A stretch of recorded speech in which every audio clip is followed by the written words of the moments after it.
പശ്ചിമേഷ്യയെ ഒന്നടങ്കം ഭീതിയിലാഴ്ത്തിക്കൊണ്ട് Israel Iran സംഘർഷം പുതിയൊരു തലത്തിലേക്ക് നീങ്ങുമ്പോൾ ലോകത്തെ ഞെട്ടിച്ചുകൊണ്ട് അമേരിക്കയും ഇസ്രായേലും തമ്മിലുള്ള ബന്ധത്തിൽ അത്യപൂർവമായ വിള്ളലുകൾ വീണിരിക്കുകയാണ്. ചരിത്രത്തിൽ ഒരിക്കലും കാണാത്ത വിധം ഇസ്രായേലിന്റെ ഏറ്റവും അടുത്ത മിത്രമായ അമേരിക്കയിൽ നിന്ന്, അതും സാക്ഷാൽ ഡൊണാൾഡ് ട്രംപിൽ നിന്ന് കടുത്ത ഒരു മുന്നറിയിപ്പാണ് ഇസ്രായേൽ പ്രധാനമന്ത്രി ബെഞ്ചമിൻ നെതന്യാഹുവിന് ലഭിച്ചിരിക്കുന്നത്. ഇറാനെതിരെ വീണ്ടും ഒരു സൈനിക നടപടിക്ക് ഇസ്രായേൽ മുതിർന്നാൽ അന്താരാഷ്ട്ര തലത്തിൽ രാജ്യം പൂർണ്ണമായും ഒറ്റപ്പെടുമെന്നാണ് ട്രംപ് വളരെ കർശനമായ ഭാഷയിൽ നെതന്യാഹുവിനെ അറിയിച്ചിരിക്കുന്നത്. അമേരിക്കൻ മാധ്യമമായ ആക്സിയോസിന് നൽകിയ പ്രത്യേക അഭിമുഖത്തിലാണ് ഡൊണാൾഡ് ട്രംപ് ഈ അതീവ രഹസ്യമായ വിവരങ്ങൾ പരസ്യമാക്കിയിരിക്കുന്നത്. സാധാരണയായി ഇസ്രായേലിന്റെ എല്ലാ സൈനിക നീക്കങ്ങൾക്കും അന്തം വിട്ട പിന്തുണ നൽകുന്ന അമേരിക്കൻ ഭരണകൂടത്തിന്റെ തലപ്പത്തു നിന്ന് ഇത്തരമൊരു പരസ്യ ശാസന വരുന്നത് ലോകത്തെ പോലും അത്ഭുതപ്പെടുത്തിയിരിക്കുകയാണ്. നെതന്യാഹുവുമായുള്ള തന്റെ ഫോൺ സംഭാഷണത്തെക്കുറിച്ച് ട്രംപ് വെളിപ്പെടുത്തിയ വാക്കുകൾ ഇങ്ങനെയാണ്: ബീബി, നീ സൂക്ഷിക്കണം, അല്ലെങ്കിൽ വളരെ വേഗം നീ ഒറ്റയ്ക്കാകും. നെതന്യാഹുവിനെ അദ്ദേഹത്തിന്റെ വിളിപ്പേരായ ബീബി എന്ന് അഭിസംബോധന ചെയ്തുകൊണ്ട് ട്രംപ് നടത്തിയ ഈ കടുത്ത പരാമർശം പശ്ചിമേഷ്യയിലെ സാഹചര്യം എത്രത്തോളം സ്ഫോടനാത്മകമാണ് എന്ന് വ്യക്തമാക്കുന്നു. ഇസ്രായേലും ഇറാനും തമ്മിൽ കഴിഞ്ഞ ദിവസങ്ങളിൽ നടത്തിയ മിസൈൽ ഡ്രോൺ ആക്രമണങ്ങൾക്ക് ശേഷം മേഖല ഇപ്പോൾ യുദ്ധത്തിന്റെ നിഴലിലാണ്. എന്നാൽ ഇതിനപ്പുറം ഒരു യുദ്ധത്തിലേക്ക് കാര്യങ്ങൾ നീങ്ങിയാൽ അത് അമേരിക്കയുടെ പാശ്ചാത്യൻ താല്പര്യങ്ങൾക്ക് കടുത്ത തിരിച്ചടിയാകുമെന്നും മേഖലയിലെ സാമ്പത്തിക സുരക്ഷാ സ്ഥിരതയെ പൂർണ്ണമായും തകർക്കുമെന്നുമാണ് ട്രംപിന്റെ വിലയിരുത്തൽ. വൈകി വന്ന വെളിപാട് തന്നെ. ഡൊണാൾഡ് ട്രംപിനെ പോലും ഇത്തരം ഒരു കടുത്ത നിലപാടിലേക്ക് എത്തിക്കാൻ പ്രേരിപ്പിച്ചത് കേവലം നയതന്ത്ര താല്പര്യങ്ങൾ മാത്രമല്ല, മറിച്ച് ഇറാൻ എന്ന സൈനിക ശക്തിയുടെ അസാധാരണമായ വളർച്ച കൂടിയാണ്. ഇസ്രായേലിന്റെ അത്യാധുനിക പ്രതിരോധ സംവിധാനങ്ങളെ പോലും ഭേദിക്കാൻ ശേഷിയുള്ള മിസൈലുകളും ഡ്രോണുകളുമാണ് ഇന്ന് ഇറാന്റെ കൈവശമുള്ളത്.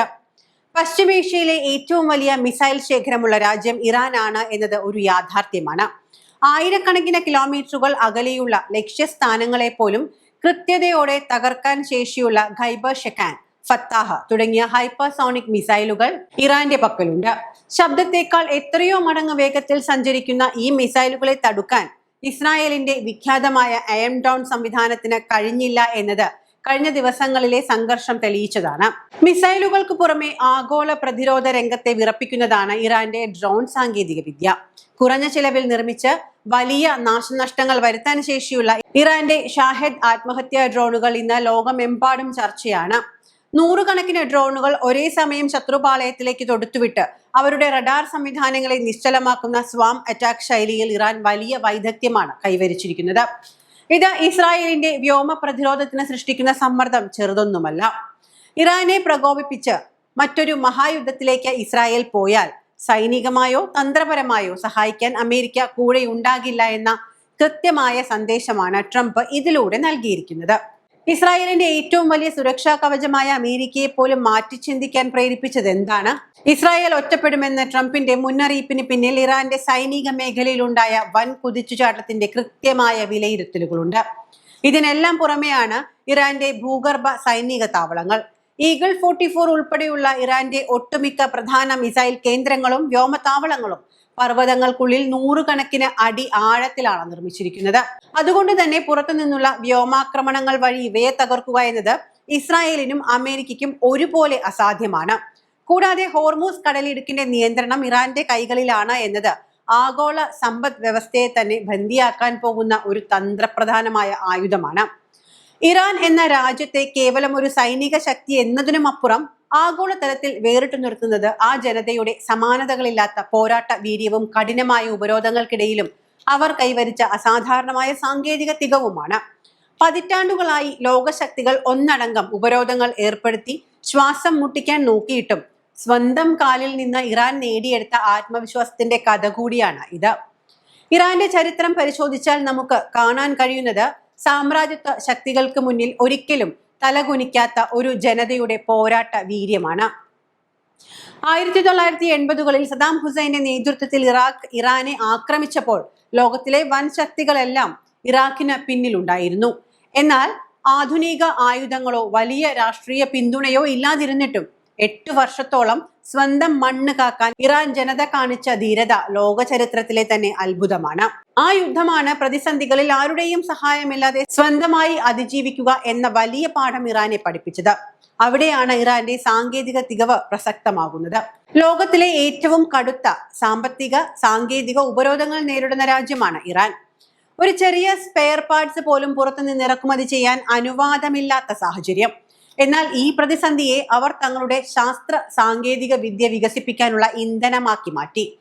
പുറത്തുനിന്ന് ആയുധങ്ങൾ വാങ്ങാൻ കഴിയാത്തതുകൊണ്ട് അവർ സ്വന്തമായി ഡ്രോണുകളും മിസൈലുകളും റഡാർ സംവിധാനങ്ങളും നിർമ്മിക്കാൻ തുടങ്ങി. ഇന്ന് ലോകരാജ്യങ്ങൾ അമ്പരപ്പോടെ നോക്കുന്ന ഇറാന്റെ ആത്മഹത്യാ ഡ്രോണുകളും ഹൈപ്പർസോണിക് മിസൈലുകളും ഈ റിവേഴ്സ് എഞ്ചിനീയറിംഗിന്റെയും ആഭ്യന്തര സാങ്കേതിക വിദ്യയുടെയും മികച്ച ഉദാഹരണങ്ങളാണ്. സൈനിക രംഗത്ത് മാത്രമല്ല, ശാസ്ത്ര സാങ്കേതിക വൈദ്യശാസ്ത്ര രംഗങ്ങളിലും ഇറാൻ കൈവരിച്ച നേട്ടങ്ങൾ ചെറുതൊന്നുമല്ല.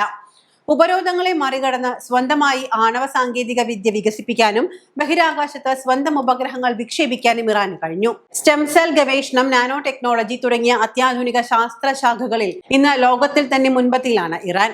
തങ്ങളെ തകർക്കാൻ ശ്രമിക്കുന്ന ശക്തികൾക്ക് മുന്നിൽ പതറാതെ പ്രതിസന്ധികളെ സാങ്കേതിക മുന്നേറ്റത്തിനുള്ള അവസരമാക്കിയ ഒരു ജനതയുടെ നിശ്ചയദാർഢ്യമാണ് ഇറാന്റെ ഏറ്റവും വലിയ ആയുധം.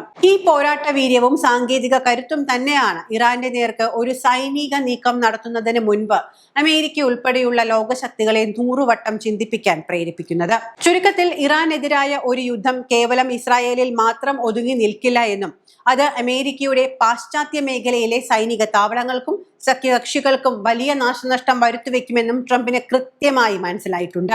ഇറാന്റെ ഈ അജയ്യമായ സൈനിക മികവ് തന്നെയാണ് നീ സൂക്ഷിക്കണം അല്ലെങ്കിൽ ഒറ്റക്കാകും എന്ന നെതന്യാഹുവിനോട് നേരിട്ട് പറയാൻ ട്രംപിനെ നിർബന്ധിതനാക്കിയത്. വൻ ശക്തികൾ നേർക്കുനേർ നിൽക്കുമ്പോൾ ഈ പോരാട്ടത്തിൽ ഇറാന്റെ അടുത്ത നീക്കം എന്തായിരിക്കും? അമേരിക്കയുടെ അപ്രതീക്ഷിത പിന്മാറ്റ മുന്നറിയിപ്പ് ഇസ്രായേലിന്റെ അടുത്ത നീക്കങ്ങളെ എങ്ങനെ ബാധിക്കും? നെതന്യാഹു ട്രംപിന്റെ മുന്നറിയിപ്പ് വകവയ്ക്കുമോ അതോ ഇറാനെതിരെ വീണ്ടും ഒരു യുദ്ധത്തിന് മുതിരുമോ? കാത്തിരുന്നു കാണേണ്ട കാഴ്ച തന്നെയാണ് വരും ദിവസങ്ങളിൽ.